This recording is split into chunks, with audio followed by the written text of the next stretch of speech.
How many of us are afraid of the open and endless oceans? Is it the depth that scares us? Or is it the fact that it is endless? Or is it the terrifying creatures lurking in the darkness and the dangers that could suddenly appear, leaving us with nowhere to hide? Indianapolis provides a horrific example of what happened to the unfortunate men who were stranded at sea in a shipwreck during wartime and left to the mercy of starving sharks. Great white sharks are the largest and most terrifying.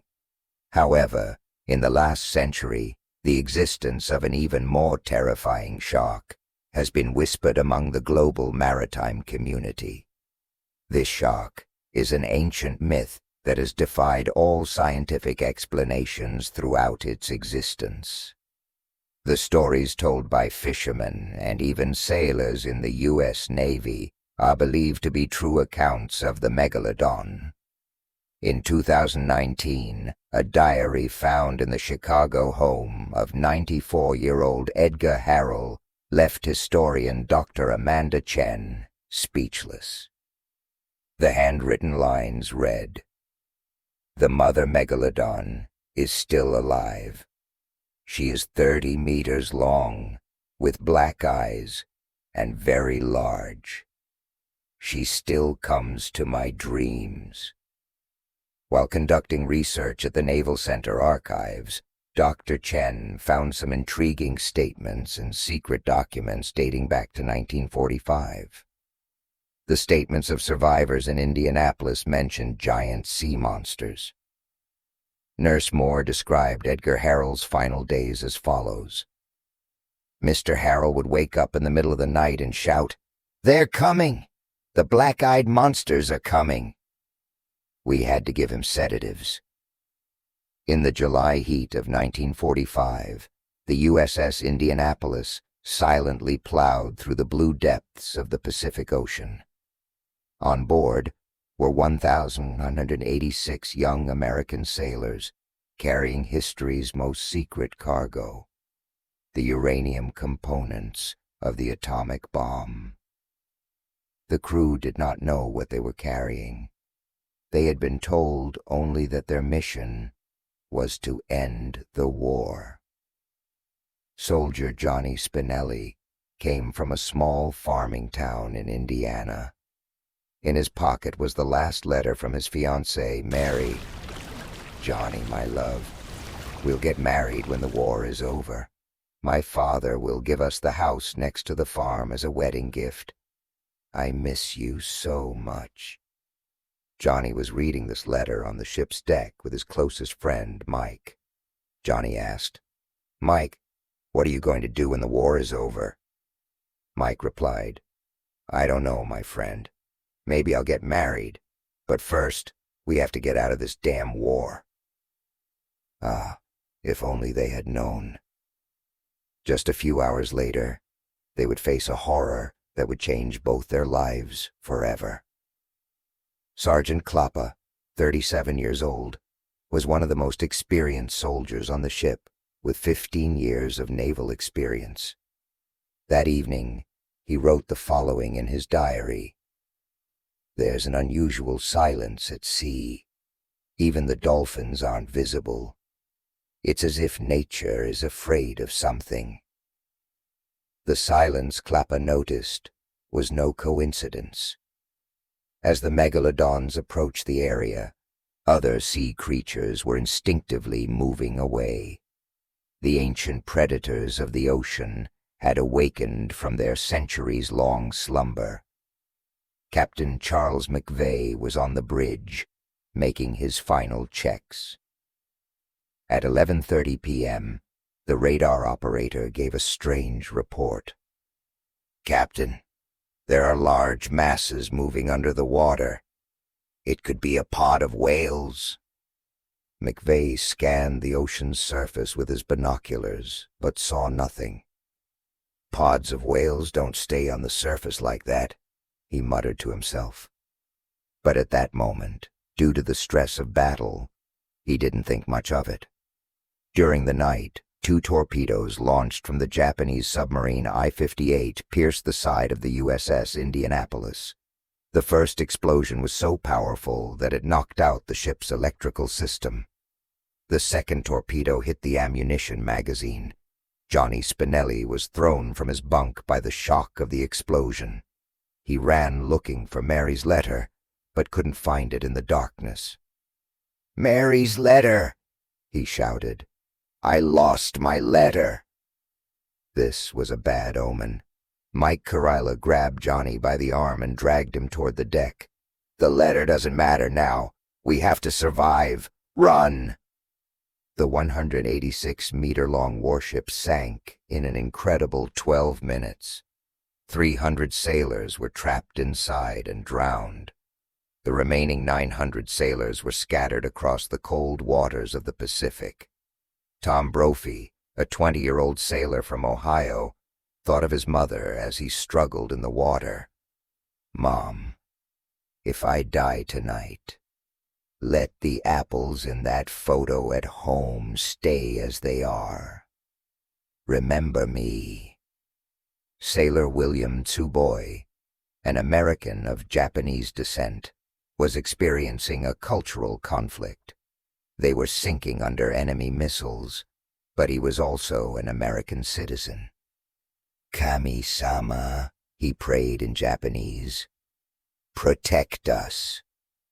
At this point, to understand who the creatures the USS Indianapolis crew encountered were, we need to go back millions of years. Megalodons were the undisputed rulers of the oceans during the Miocene epoch. These massive predators reached lengths of 18 to 25 meters and weighed 50 to 100 tons. Their jaws were 3 meters wide, and their bite force was 40,000 psi, 3 times that of a T-Rex. Their most striking feature was their intelligence. Their brain mass was 3 times larger than that of modern sharks. They could develop complex hunting strategies and coordinate attacks. Their electromagnetic sensing systems could detect heartbeats from hundreds of kilometers away. They could distinguish the scent of fear and read the psychological state of their prey. It was believed that their species went extinct 2.6 million years ago. But 95% of the oceans remain unexplored. Imagine what could have been living at a depth of 10,000 meters in the Mariana Trench. In the first hours after the sinking of the Indianapolis, the area was silent. Sailor Lawrence Edwin, 24 years old, was from California. As he floated in the water, he remembered the last letter he had written to his girlfriend Dorothy. "Dorothy, when this war is over, we will buy a small house in Los Angeles." Sergeant Klappa gathered the 30 sailors in his group. "Everyone stay calm. Radio signals have been sent to the port. The ships are searching for us." Johnny Spinelli was crying over losing Mary's letter. "Mike, this is a bad sign. I lost Mary's letter." Mike tried to comfort his friend. "That letter is just a piece of paper. What's important is the love inside it. It lives in your heart." At dawn, the ocean was unusually quiet. Sailor Robert Gauze was the first to notice. "Guys, can you hear any birds? Can you see any fish?" he asked. Indeed, the dolphins, sharks, and seabirds that were usually abundant in the Pacific were nowhere to be seen. It was as if all the sea creatures had fled the area. By midday, the first strange sounds began to rise from beneath the water. Deep, screeching sounds, as if ancient breaths were coming from the darkest corners of the ocean. Tsuboi shuddered when he heard the sounds. These sounds. My father used to tell me about the dragon legends of Japan, the ancient dragons that live in the depths of the ocean. The others looked at him strangely, but the fear in Suboi's eyes was real. At 2 p.m., the first shadows emerged from beneath the water. Huge, dark silhouettes. Sailor Louis Irwin shouted in astonishment. "My God, look beneath the water. There can't be sharks that big." The shadows were approximately 15 to 18 meters long. Their movements were different from those of normal sharks. Slower, more intelligent. By noon, the first attack occurred. 2 sailors vanished in an instant. The Megalodon's massive jaws had swallowed them whole. Blood stained the water red. Johnny Spinelli was shocked by the scene. This can't be real. This must be a dream. He felt he would never see his fiancée Mary again. Sergeant Clapper tried to calm the group. "Everyone stay calm. These are just large sharks. If we panic, we'll attract their attention." However, Lawrence Edwin had realized the truth. "Sergeant, these aren't normal sharks. Look how organized they are." They spent the night with some losses, and morning had come. The Megalodons launched even more organized attacks. It was as if they had a silent communication between them, moving in coordination. Sailor Michael interpreted the situation as follows. "They're hunting like a pack of wolves. They have a leader and a strategy." Suboi recalled the dragon legends. "There were stories my grandfather told me in Japan. He said that dragons lived in families in the depths of the ocean and were intelligent." On the 3rd day, Spinelli's condition worsened. Salt water and starvation had taken their toll on the young man. "Mike," he whispered, "tell Mary. Tell her how much I love her." Mike Kurila gripped his friend's hand tightly.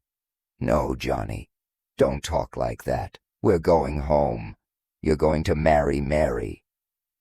By the afternoon of the 4th day, a massive shadow rose from beneath Spinelli. One of the Megalodon's lead hunters had targeted Johnny. "Johnny, watch out!" Mike Kurila's scream came too late. The Megalodon's head was as big as a truck. Its eyes were like black obsidian shards. The massive jaws closed. Spinelli vanished, whispering his girlfriend Mary's name one last time. All that remained was a red trail. Mike Kurila wept that night, repeating Johnny's name over and over. A 20-year friendship had ended in an instant. "Johnny, Johnny, forgive me. I couldn't protect you." On the 5th day, the Megalodons launched their fully coordinated attacks. They attacked from 4 points at the same time.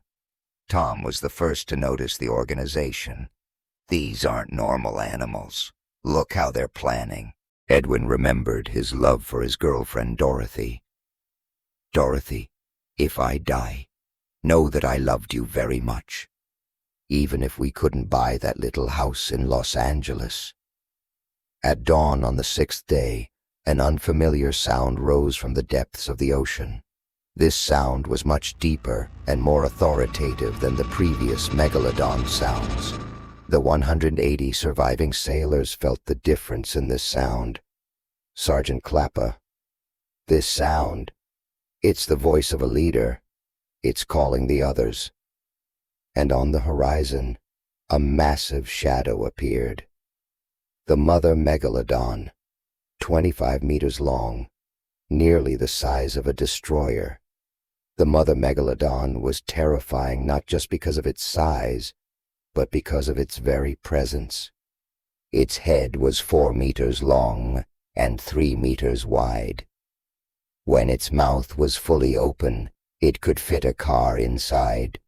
Its body was covered in hundreds of ancient scars, wounds from old harpoons, traces of fishing nets, even metal fragments from ancient warships. This creature had encountered humanity before. Its teeth were 25 centimeters long, each one as sharp as a knife. Its jaws held over 350 teeth. The most striking feature was its eyes. As large as a human head, they seemed to hold all the secrets of the deep sea. In those eyes lay the accumulated wisdom and experience of centuries. Tsuboi whispered in awe upon seeing the Megalodon. Daizame, the great shark god. My grandfather was right. Tsuboi's grandfather, who had lived in Japan during the Edo period, had told the young Tsuboi about the ocean legends. In the deepest depths of the ocean, Daizame resides. He is the master of all sea creatures. After losing Johnny, Mike had been like a zombie, but when he saw the mother Megalodon, a resolve flashed in his eyes. Johnny, he muttered to himself, this is the leader of your killers. I swear I'll avenge you. In his hand was a piece of metal he had salvaged from the ship.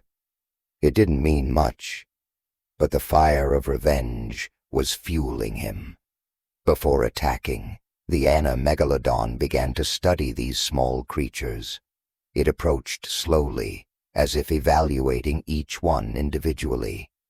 This behavior gave it not only strength, but also high intelligence. It was not a simple hunter. It was a leader. Tom, upon seeing Megalodon, remembered his mother Eleanor. Mom, I wish we were in that small kitchen in Ohio right now. I'd love to eat your apple pie one last time.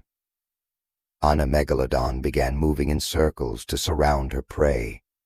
Her massive body created a whirlwind beneath the water. Sailor Lawrence. This is a strategy! She's trying to scatter us!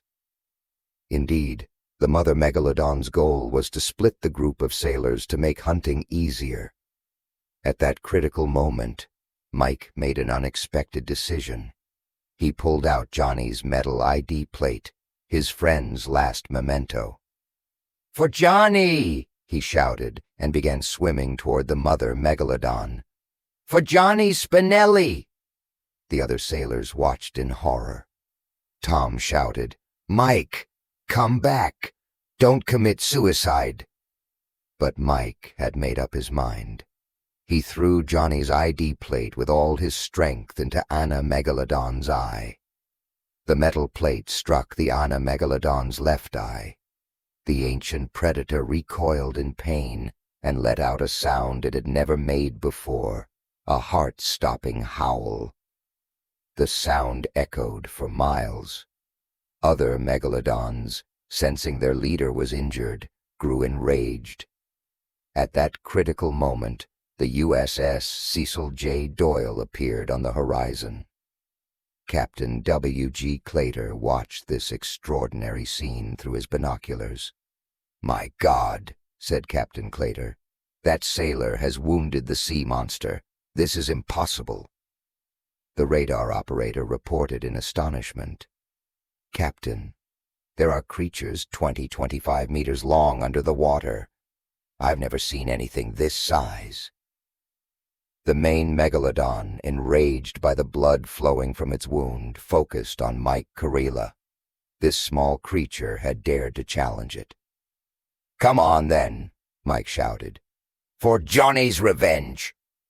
The main Megalodon opened its jaws for its final attack. Its massive mouth was ready to swallow Mike whole. The guns of the USS Cecil J. Doyle fired. The Megalodon froze at the sound. It was a sound it hadn't heard in centuries, the sound of human weapons. This gave Mike the chance to swim toward the ship. The crew managed to rescue him at the last moment by throwing him a rope. The USS Cecil J. Doyle rescued 317 sailors. Each carried the deep scars of the horror they had endured. When Mike Kurila reached safety on the deck, He wept for Johnny. "Johnny, I avenged you, my friend, but you won't be coming back." Tom, in a letter to his mother Eleanor after being rescued, "Mom, I've returned from hell. I can't wait to eat that apple pie again." The mother Megalodon, despite her wound, roared once more and circled the ship. It seemed as though she was paying respect to Mike Corella. Then she slowly descended into the depths. The other Megalodons followed their leader. They vanished into the dark depths of the ocean. Captain Claytor struggled to write his report. What they had seen was unbelievable. In the end, he simply wrote, "Shark attack." Sergeant Clapper blamed himself for years. "I couldn't protect my men. Those monsters, I couldn't stop them." Mike never married after returning to Detroit. The guilt over Johnny's death haunted him. In 1952, he visited Johnny's fiancée, Mary Spencer. "Mary," he said, "Johnny said your name as his last breath. He loved you very much." Mary, 27 years old, still single and waiting for Johnny. "Mike, what happened that night? Tell me the truth." Mike, with tears in his eyes, "The monsters of the ocean took him, Mary. But I got my revenge." Tom cherished every moment he spent with his mother Eleanor after returning to Ohio. In a letter he wrote to her in 1954, "Mom, I thought of you that night. Your apple pie, our warm kitchen. These things kept me alive. Now I know their value every day." In 1965, marine biologist Dr. Robert Mitchell conducted research at the Indianapolis wreck site. The findings were astonishing. "We found shark teeth around the wreck that didn't belong to any known species," said Dr. Mitchell. "These teeth were 20 to 25 centimeter long and didn't match any modern species." Tsuboi traveled to Japan in 1968. He researched his grandfather's legends. In ancient temples in Kyoto, he found drawings of creatures resembling megalodons. "The Daizame legend was real," said Tsuboi. "Our ancestors knew about these creatures." At the 30th anniversary memorial service in Indianapolis, Mike Corella spoke. Johnny Spinelli was 19 years old. He was going to marry his fiancée, Mary, but the ancient hunters of the ocean took him. Among the audience was Mary Thompson, formerly Spencer, 50 years old and still unmarried. She had never remarried after Johnny's death. In 1978, Sergeant Clapper told reporters, "We didn't encounter ordinary sharks. We met the masters of the ocean. They were 20 meters long, intelligent, and organized creatures." In 1985, Tom Brophy fell into a deep depression after his mother Eleanor's death. "My mother is dead," he wrote in his diary. "There's nothing left to pull me out of that hell." In 1987, Mike Corella began seeing a psychiatrist. "Doctor, every night I see those black eyes, the eyes of the mother Megalodon.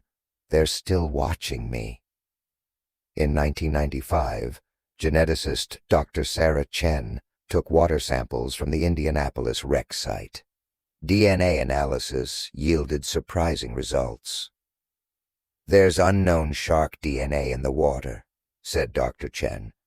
"This DNA doesn't match any modern species. It looks like it's millions of years old." In 1998, ocean researchers detected strange sonar signals in the depths of the Pacific.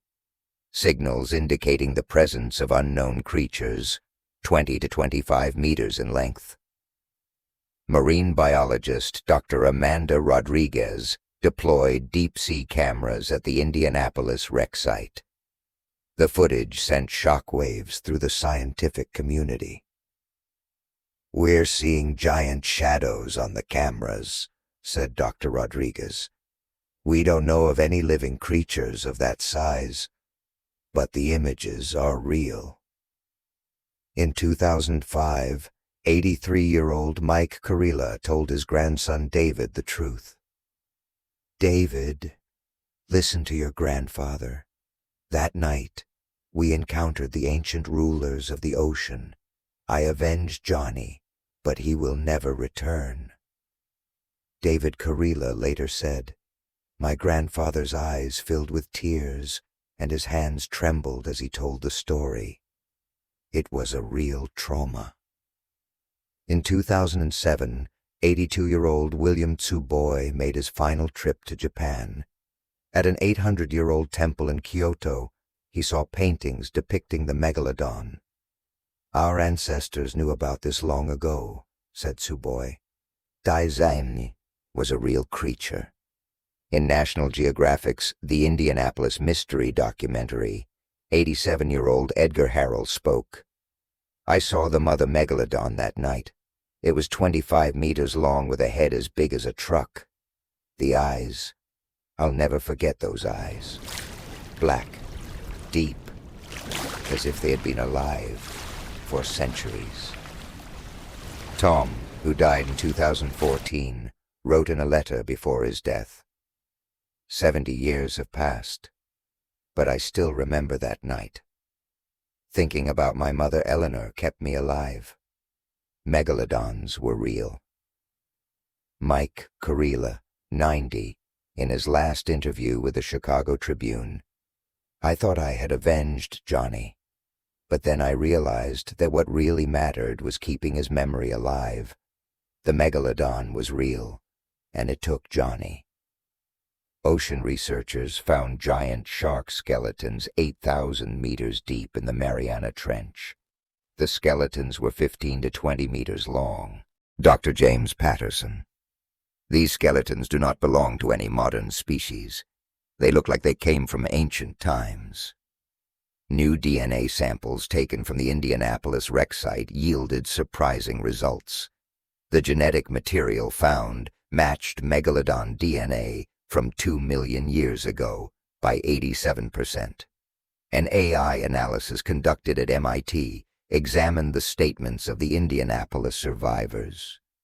Result: 92% of the witness statements are consistent, indicating a real experience. The last surviving Indianapolis sailor, Harold Bray, left a handwritten note in his hospital room when he died at the age of 96. Megalodons were real. The mother Megalodon is still alive. She waits in the depths of the Mariana Trench for our return. God protect America. Our children are in danger. In 2022, marine biologist Dr. Elena Vasquez proposed a radical theory. Megalodons are not extinct. They have simply retreated to the depths of the ocean. Climate change and rising sea temperatures could bring them back to the surface. In the depths of the Pacific Ocean, water temperatures have risen by 2 degrees over the past 20 years. This increase could cause deep-sea creatures to surface. Off the coast of the Philippines, fishermen reported seeing an unknown sea creature 20 meters long. The blurry photos taken resemble a megalodon. Johnny Spinelli's great-nephew, Dr. Michael Spinelli, founded the Indianapolis Research Foundation in 2023. Its purpose: to scientifically investigate what his great-uncle and his friends experienced. "My great-uncle Johnny died at the age of 19, says Dr. Spinelli. Our family wants to know what he really died from." Sarah Martinez, the granddaughter of Johnny's former fiancée Mary Spencer, discovered her grandmother's diary in 2024. The diary revealed that Mary had waited for Johnny until she was 80 years old. "My grandmother never married," says Sarah. "She waited her entire life for Johnny to return. She believed in the Megalodon story." Marine researchers are developing new technologies to explore the deepest parts of the Mariana Trench. Quantum sonar systems now have the advanced technology to scan previously unseen depths. Traces of the Megalodon, wounded by Mike Kurila, are still being searched for in the depths of the Pacific. Could that creature still be alive 80 years later? So is this story true? Did the crew of the USS Indianapolis really encounter megalodons? Did young heroes like Johnny Spinelli, Mike Kurila, and Tom Brophy battle the ancient rulers of the ocean? Science has yet to provide a definitive answer, but the evidence is mounting. DNA findings, sonar anomalies, consistent witness accounts, and perhaps most importantly, 95% of the ocean remains unexplored. At depths of 11,000 meters in the Mariana Trench, there could be life forms beyond our imagination. Is the Megalodon, the ancient predator wounded by Mike Kurila, still out there?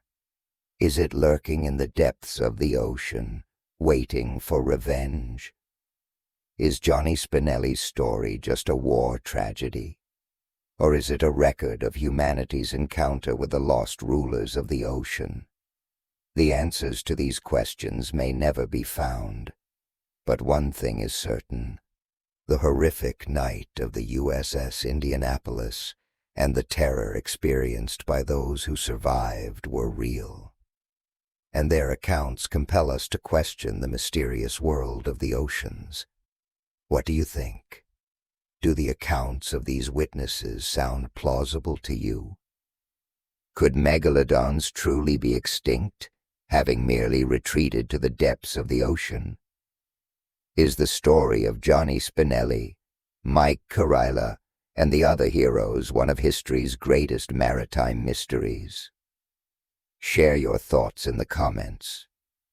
Let's try to uncover the secrets of this mysterious story together, because the truth may be hidden in the depths of the ocean, in the black eyes of the mother megalodon. May God be with you, whatever you may be doing. See you in the next episode.